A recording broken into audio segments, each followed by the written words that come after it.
అన్న తగ్ life movie చూసినాం అన్న. ఇక్కడ వచ్చి మణిరత్నం గారు డైరెక్టర్ గారు, ఏఆర్ రెహమాన్ మ్యూజిక్ డైరెక్టర్. మన హీరోస్ వచ్చి మన కమల్ హాసన్ గారు, మన శంభు గారు. యాక్టింగ్ ప్రకారం తీసుకుంటే ఇద్దరు శంభు గారు, కమల్ హాసన్ గారు బాగా యాక్టింగ్ చేశారు. ఇక్కడ త్రిష గారు యాక్టింగ్ కూడా చాలా బాగుంది. ఇక్కడ అన్న చెల్లె సెంటిమెంట్ మాత్రం చాలా బాగా పెట్టిండు. కాకపోతే స్టోరీ ఇంకా జర బాగా తీసి ఇంకా బాగుంటుండే. కొద్దిగా డిసప్పాయింట్ అయింది మణిరత్నం గారు. ఇంకా జర బాగా తీసిండు ఇంకా బాగుంటుండే. సినిమాలో స్టోరీలో కొద్దిగా దమ్ము లేకుండా అయింది. కానీ ఎందుకు అట్లా తీసారు నాకు అర్థమైతే. కానీ యాక్టింగ్ ప్రకారం మాత్రం ఇద్దరు పోటీ పడి తీసారు. కమల్ హాసన్ గారు మన ఒక బాహుబలిలో మన రానా గారు, ప్రభాస్ గారు ఎలా ఫైట్ సీన్ లాస్ట్కి, ఈ ఫైట్ సీన్ చూస్తే మనకు అలా గుర్తొస్తుంది. అంటే అక్కడ ఎలా ఫైట్ చేసి ఇక్కడ కూడా ఫైట్స్ వీళ్ళ టకాఫరీ ఉంటాయి. ఫైట్స్ అంతా బాగుంది. కమల్ హాసన్ గారిది, మన శంభు గారిది. ఇంకోటి తీసుకున్న మన త్రిష గారు. మేము చెప్పాలంటే త్రిష ఫ్యాన్స్ మాత్రం హట్ అవుతారు. ఎందుకంటే ఇక్కడ త్రిషని ఎక్కడ ఎలా క్యారెక్టర్ ఇవ్వాలో ఆ క్యారెక్టర్ ఇవ్వలే ఆమెకి. ఆ క్యారెక్టర్ తగ్గట్టు ఆమె న్యాయం చేసింది. కానీ కథ ప్రకారం తీసుకుంటే న్యాయం అక్కడ కరెక్ట్ సక్సెస్ కాలేదు. సక్సెస్ అయ్యింది, స్టోరీలో లేదు. ఆమె అంటే కథలు అసలు త్రిష లేకపోతే ఇంకా బాగుంటుండే. త్రిషని పెట్టిరు. ఇక్కడ శంభు కమల్ హాసన్ పెట్టి నడిపించండి సినిమా. ఆ త్రిషని అసలు ఎందుకు పెట్టిరు కూడా అర్థం కాదు. కానీ ఫ్యాన్స్ మాత్రం హట్ అవుతారు. త్రిష ఫ్యాన్స్ మాత్రం. ఇది ఒక సినిమా మాత్రం చాలా బాగుంది. యావరేజ్ సినిమా అని చెప్పొద్దు. మణిరత్నం గారు నెక్స్ట్ టైం మీరు మంచి సినిమా తీయండి సార్. ఒక స్టోరీతో రండి. మీరు ఒక రాజమౌళి గారు, ఒక పూరి జగన్నాథ్ గారు, ఇలా ఎంత పెద్ద డైరెక్టర్లు వాళ్ళ ఎంత మేము ఎంజాయ్ చేస్తాం డైరెక్టర్ అంటే. మీ సినిమా మేము అంత ఎంజాయ్ చేస్తాం. నెక్స్ట్ టైం అయినా మంచి తీయండి సార్. All the best. మంచి మంచి స్టార్ గా రికార్డులను బద్దలు కొట్టారు వాళ్ళు.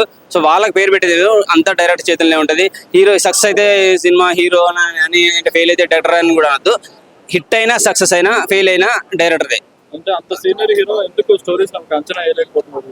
చాలా గ్యాప్ తర్వాత వస్తుంది కదా మంచి సినిమా వస్తుంది అంటే ఎమోషన్ కనెక్ట్ అవుతారేమో అనుకున్నట్టు కావచ్చు. అవును, ఎమోషన్ కనెక్ట్ అవుతారా అనుకున్నట్టున్నారు డైరెక్టర్ హీరో గారు. సో ఆ ఎమోషన్ అనేది మనకు బాగా ఎక్కలేదు. కాకపోతే క్లైమాక్స్ ఎమోషన్ అయితే అన్న చెల్లి గురించి కమల్ హాసన్ గారు వాళ్ళని కలిపే విధానం, అక్కడ ఎమోషన్ కొంచెం కలెక్ట్ అవుతాము. అంతవరకు అయితే బాగా అనిపించింది. మిగతా అంటే కొద్దిగా కష్టమే. సో వాళ్ళిద్దరి కోసమే చూడాల్సి వస్తే సినిమా. అంతే. Thank you very much. సినిమాలో అయితే ఎక్కడ స్కోప్ అయితే లేదు. ఒకటే చెప్తున్నా, 2.5 గంటలు మీకు ఓపిక ఉంది, మేము కమల్ హాసన్ కోసమైనా మణిరత్నం కోసమైనా చూస్తాము అని అంటే మాత్రం ఇక మీ పేషెన్స్ కి హ్యాట్స్ ఆఫ్. శంభు పాత్ర ఏంటంటే సినిమా కంక్లూజన్ ఒకటే చెప్తున్నా అన్న. ఒక గ్యాంగ్ వార్ లో ఒక ఫ్యామిలీ అనేది చిన్న భిన్నం అవుతుంది. దానికి కమల్ హాసన్ కమిట్మెంట్ ఇస్తాడు.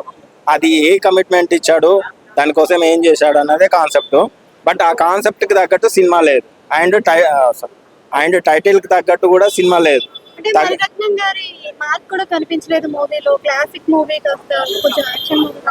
మణిరత్నం గారి క్లాసిక్ అదే ఎక్స్పెక్ట్ చేశాను చాలా మంది. నేను కూడా వచ్చాను మేడం. కానీ ఆ క్లాసిక్ ఆ మార్క్ ఏదైతే ఉందో అది మిస్ అవుతుంది. శంకర్ గారికి మిస్ అవుతుంది అండ్ మణిరత్నం గారికి కూడా మిస్ అవుతుంది. మరి ఎందుకు అర్థం కావట్లేదు. ఆ పస్ ఎక్కడికి పోయింది? ఇప్పుడు వీళ్ళు ఏమంటారు, అందరు అంటారు కావచ్చు అంతే బ్రో, అది వాళ్ళ మూవీస్ అంటే స్లో పాయిజన్ గా ఎక్కుతాయని. కానీ ఇది స్లో పాయిజన్ గా కూడా కాదు. అసలు సినిమా మీకు నేను ఒకటే చెప్తున్నా, ఫస్ట్ 1 hour ఇంటర్వెల్ వరకు మీరు ఓపికగా కూర్చుంటే మాత్రం లైఫ్ టైం సెటిల్మెంట్ వాళ్ళకి. అసలు అంత వరస్ట్గా ఉంది. అసలు కాన్సెప్ట్ లేదు. మెయిన్గా మనకి ఎంత కమర్షియల్ సినిమాలో ఎక్కడో కాడ మనకు మోటో అనేది తెలుస్తుంది ఏ పర్పస్లో తీసారా అని. అసలు ఇది ఏ పర్పస్లో తీసారా అనేది లాస్ట్లో ఒక ఆడియన్ అనుకుంటాడు, ఓహో ఇది దీనికోసం తీసాడా అని. ఆడియన్ మనం సెల్ఫ్ రియలైజేషన్ చేసుకోవాలి తప్పించి డైరెక్టర్ ఎక్కడ కూడా కన్వే చేయలేదు. కమల్ హాసన్ మణిరత్నం కాంబినేషన్ 30 సంవత్సరాల తర్వాత వచ్చిన సినిమాకి మీరు ఇలా చెప్పడం కరెక్ట్ చెప్తున్నారు అనుకుంటారు?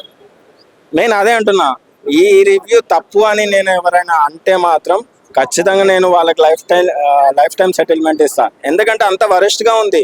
నేను 30 years back okay, 30 years back వచ్చారు, కానీ పర్పస్ ఉండాలి కదా. ఇప్పుడు వాళ్ళు కంబ్యాక్ ఇచ్చారని అనుకుంటే ఒక పర్పస్ అనేది ఉండాలి కదా. వాళ్ళు వచ్చారు సరే సినిమా హిట్ చేద్దామంటే కాదు కదా. ఇవాళ రేపు ఆడియన్స్ అంత పిచ్చోళ్ళు ఎవరు లేరు, వట్టినే చేసేస్తున్నారు. పెద్ద పెద్ద సినిమాలన్నీ ఈ డిజాస్టర్స్ అనేవి. ఎగ్జాంపుల్ చూసుకుంటే గేమ్ చేంజర్ని లేపారు, ఆఖరికి వస్తే ఏమైంది, దిల్ రాజుకి 400 ఒక్కబడింది. ఇది కూడా అంతే. వాళ్ళు ఏదైనా ఇప్పుడు చిన్న డైరెక్టర్స్ వాళ్ళు కొత్త కాన్సెప్ట్ తోటి లేదా పాత కాన్సెప్ట్ తోటి స్క్రీన్ ప్లే వస్తున్నారు, అయినా జనాలకు నచ్చుతున్నాయి, హిట్ చేస్తున్నారు. ఇక్కడ నేను ఒకటే అంటున్నా, థియేటర్స్కి ఆడియన్స్ రావట్లేదు అనేది తప్పు. మీరు మంచి సినిమాలు తీయండి, ఖచ్చితంగా ఆడియన్స్ వస్తారు. అన్న తగ్ లైఫ్ మూవీ చూసినాం అన్న. ఇక్కడ వచ్చి మణిరత్నం గారు డైరెక్టర్ గారు, ఏఆర్ రెహమాన్ మ్యూజిక్ డైరెక్టర్. మన హీరోస్ వచ్చి మన కమల్ హాసన్ గారు, మన శంభు గారు. యాక్టింగ్ ప్రకారం తీసుకుంటే ఇద్దరు శంభు గారు, కమల్ హాసన్ గారు బాగా యాక్టింగ్ చేశారు. ఇక్కడ త్రిష గారు యాక్టింగ్ కూడా చాలా బాగుంది. ఇక్కడ అన్న చెల్లె సెంటిమెంట్ మాత్రం చాలా బాగా పెట్టిండు. కాకపోతే స్టోరీ ఇంకా జర బాగా తీసిన ఇంకా బాగుంటుండే. కొద్దిగా డిసప్పాయింట్ అయింది మణిరత్నం గారు. ఇంకా జర బాగా తీసిండు ఇంకా బాగుంటుండే. సినిమాలో స్టోరీలో కొద్దిగా దమ్ము లేకుండా అయింది.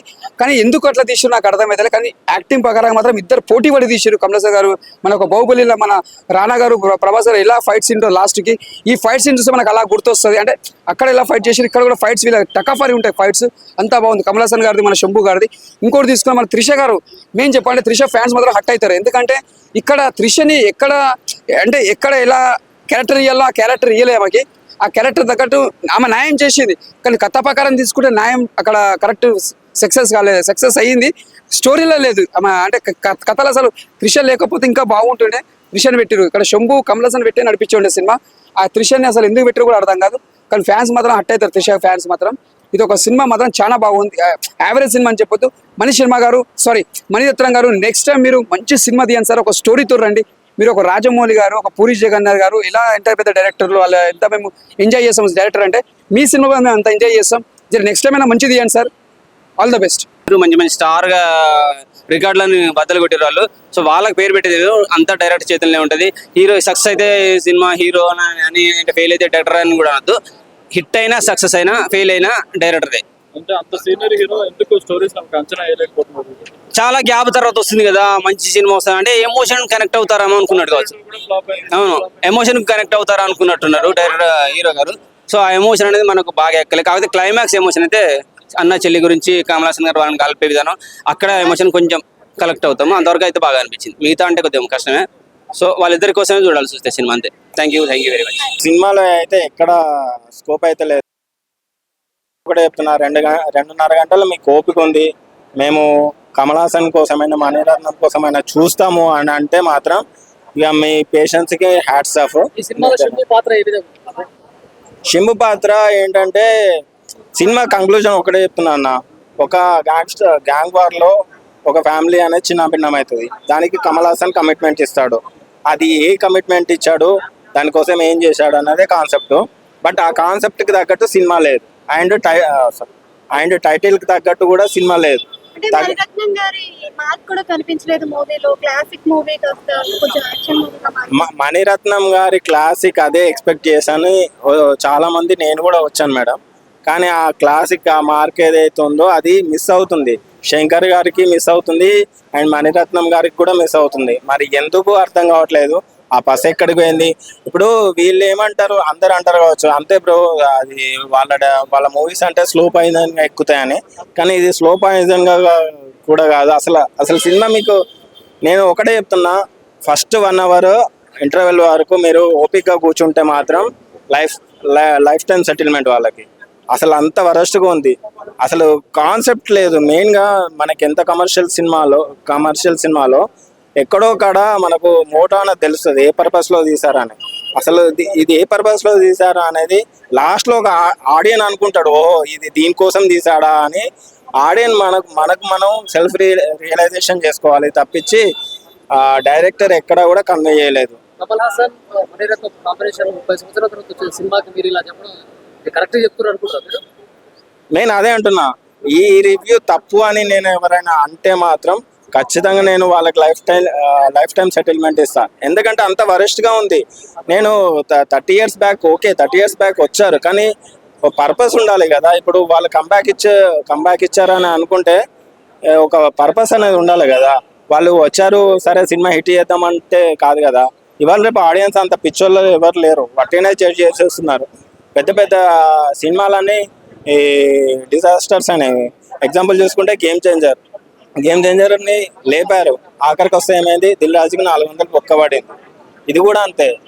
వాళ్ళు ఏదైనా ఇప్పుడు చిన్న డైరెక్టర్స్ వాళ్ళు కొత్త కాన్సెప్ట్ తోటి లేదా పాత కాన్సెప్ట్ తోటి స్క్రీన్ ప్లే వస్తున్నారు, అయినా జనాలకు నచ్చుతున్నాయి, హిట్ చేస్తున్నారు. ఇక్కడ నేను ఒకటే అంటున్నా, థియేటర్స్కి ఆడియన్స్ రావట్లేదు అనేది తప్పు. మీరు మంచి సినిమాలు తీయండి, ఖచ్చితంగా ఆడియన్స్ వస్తారు, అది మాత్రం షూర్.